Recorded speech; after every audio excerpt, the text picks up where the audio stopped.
យល់សពបាត់រថយន្តជាប្រផ្នូលប្រមាននៃរឿងអវិជ្ជមានមុននឹងឈានចូលដល់ការបកស្រាយសុបិនសូមបងប្អូនកុំភ្លេចជួយចុច like និង subscribe Channel ខ្ញុំផងដើម្បីទទួលបាននូវវីដេអូថ្មីៗរៀងរាល់ថ្ងៃ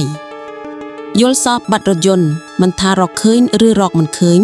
តាមជំនឿអាចជាប្រផ្នូលនៃទុក្ខព្រួយដែលនឹងកើតឡើងក្នុងជីវិតពិតយល់សពបាត់រថយន្តរកមិនឃើញប្រសិនបើកំពុងជួបបញ្ហាក្នុងជីវិតបានន័យថានេះជាសញ្ញានៃការកើតឡើងបញ្ហាស្របពេលដែលការពឹងពំនាក់អ្នកដទៃមិនអាចសង្ឃឹមអ្វីបានឡើយយល់សពបាត់រថយន្តរកឃើញវិញ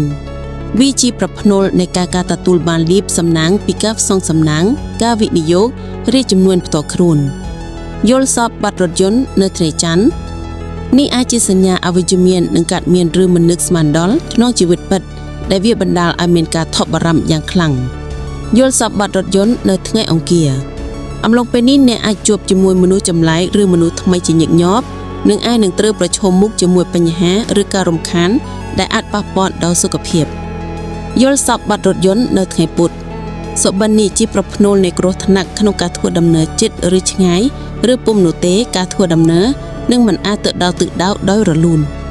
យល់សពបាត់រថយន្តនៅថ្ងៃប្រហ័ស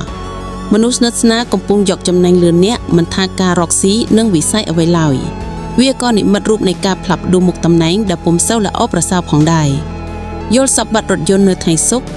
ក្នុងអំឡុងពេលនេះអ្នកអាចនឹងជួបឧបសគ្គឬបញ្ហាក្នុងពេលបំពេញការងារយល់សពបាត់រថយន្តនៅថ្ងៃសៅរ៍ឱកាសទទួលបានលាភលុយកាក់របររកស៊ីឬការងារជោគជ័យអាចពុំមានខ្ពស់ឡើយត្បិតរថយន្តដែលបាត់ទៅប៉ះចំធាតុមិនល្អយល់សពបាត់រថយន្តនៅថ្ងៃអាទិត្យ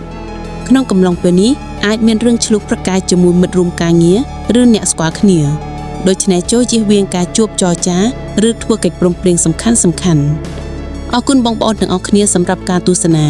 សូមកុំភ្លេចជួយចុច like និង subscribe Channel ខ្ញុំផងដើម្បីទទួលបាននូវវីដេអូថ្មីៗរៀងរាល់ថ្ងៃ